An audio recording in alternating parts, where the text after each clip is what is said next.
So this is my last day with the Octatrack. Someone's coming to pick it up this afternoon, and I'm just kind of messing about with it, just playing around, kind of giving it my goodbye. I'm going to give you some thoughts on why actually I'm selling it back.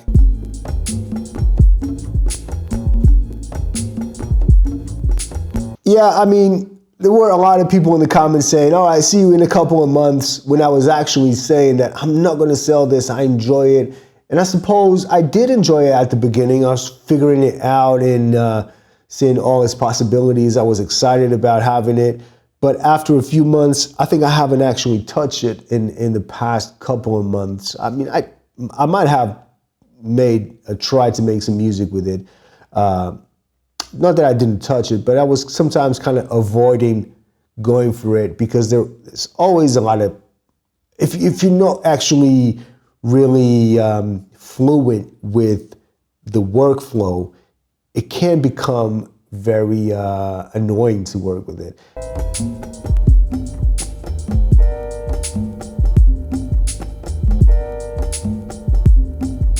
Everyone says it, and I'll say it as well. It's just not an intuitive machine, and there's a lot of things that don't make a lot of sense. You have to really know the machine really well for you not to mess up. It's super easy to mess up. I was just making a beat right now, and I was like, where did that recording go? Because I know I saved it, and I know, it's like, it's not intuitive. The point is, man, I was just not using it as much as I thought I was going to use it.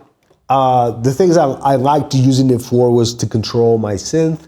So MIDI-wise, this is very fun to use. I love a step sequencer. That's one of the great things about electronic products is the step sequencer. I really love it. I can only wish that akai comes out with a step sequencer as good as this, which I find it hard to actually happen, but you can always pray that that might happen. I love that it's a small unit. To me, one of the fun things about this is, of course, this slider for you to morph into other sounds, so you can shape it into other scenes and keep doing this movement right here. It's such a fun thing to do, honestly. I think it's the most fun thing to do on the Octatrack is this. In this idea of scenes where you make a beat, then you go into another scene and change that beat slightly to something else, and then you keep on morphing these ideas. That is such a fun thing to do with the Octatrack. To me, it's my favorite thing to do with the Octatrack.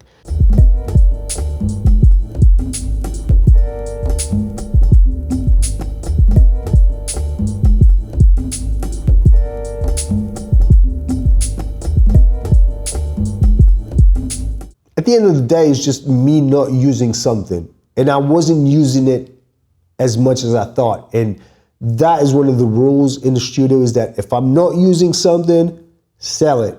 Get something new, try something new, see what happens. I just like that. I like to try different samplers. Hard to arrange songs in this.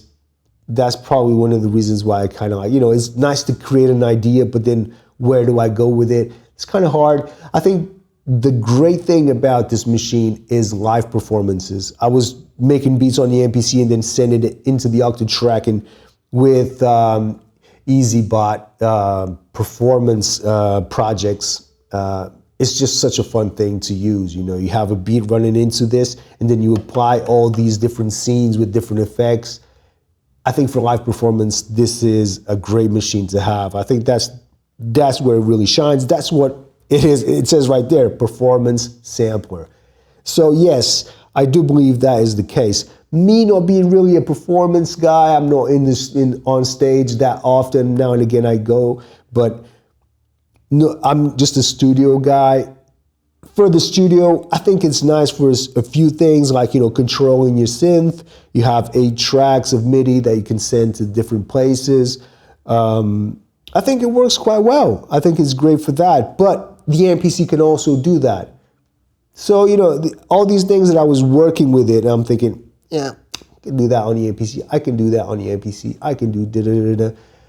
And because the Octatrack sometimes is just so hard to work with, not being that intuitive, and me just being an MPC guy and knowing this machine inside out, sometimes I was like making stuff on the Octatrack, looking at the MPC, and I'm like, ugh, why am I putting myself through this, you know?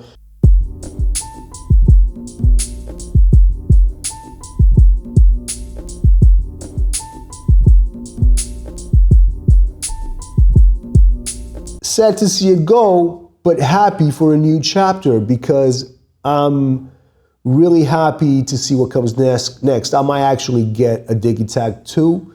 I want to try other samplers. That's what I do on the channel. You guys know that I love trying samplers.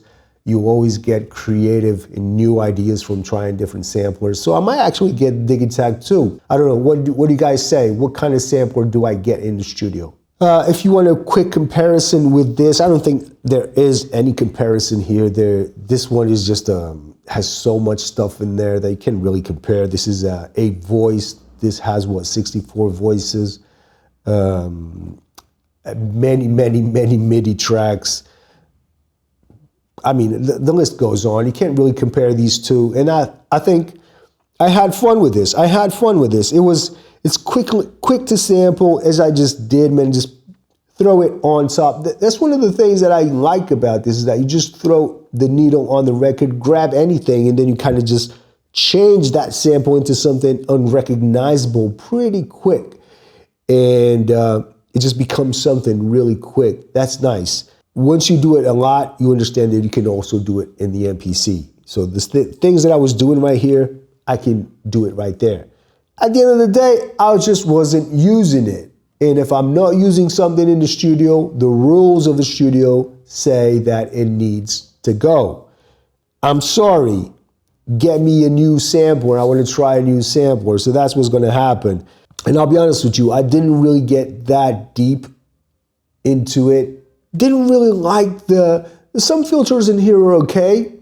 I like them, but overall wasn't too excited about the filters. I know people talk about these filters like the calm filter and stuff like that. But you know, the effects on this weren't really, I didn't really fell in love with them.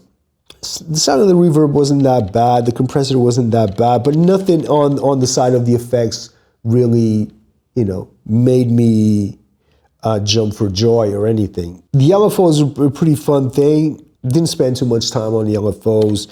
The pit, the time stretch was actually interesting. And one of the things that I liked about it is the time stretch on this. Actually fun to use. You can stretch your audio and it doesn't sound that bad, like comparing it to the MPC. And I think also because there's a certain sound to this machine, it feels like there's a darker tone. Some people say, I don't know. To me, it felt a bit dark. And I feel like I enjoyed the sound of this machine. It sounded a bit lo-fi-ish to me. I don't know. It's like I don't know. To me, I mean, this can be controversial, but the way that I hear this machine is in a lo-fi territory. Like it's more towards a lo-fi-ish sound. Maybe it's because of the type of sounds that I use, but there's a lot of stuff that I didn't get into because I just started getting bored of the machine. I just got bored of it. But yeah, I mean, three recording things here that it just gets complex after a while. Like, why? You know what I mean? Like, it's just, why go through so much trouble just to get a sound inside of a track? I feel like it could be way simpler to use. If it was that much simpler, all these buffers, and I understand that the buffer is actually really great when it gets to live performances.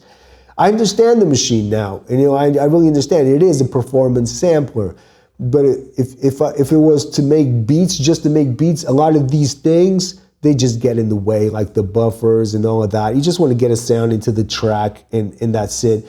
But all these buffers and like these recording, like if you get into the recording bit, the recording screens with all these options to record, man, I just want to get a sound in the track. I don't want all these options. Like record, and now it's in the track, and I'll just do whatever I want with it. But you have to do all these things. You have to save the sample, because if you don't save the sample, it gets deleted. There's just a bunch of stuff in here that screams out it's meant for live performances. Okay, and that's mainly it. Okay, I don't know. I did enjoy it, but I'm not falling in love for it. Okay? It's not something I'm like, oh my God, I gotta make beats on that machine. It's not that. For live performances, great. I guarantee you'll have a lot of fun with this thing.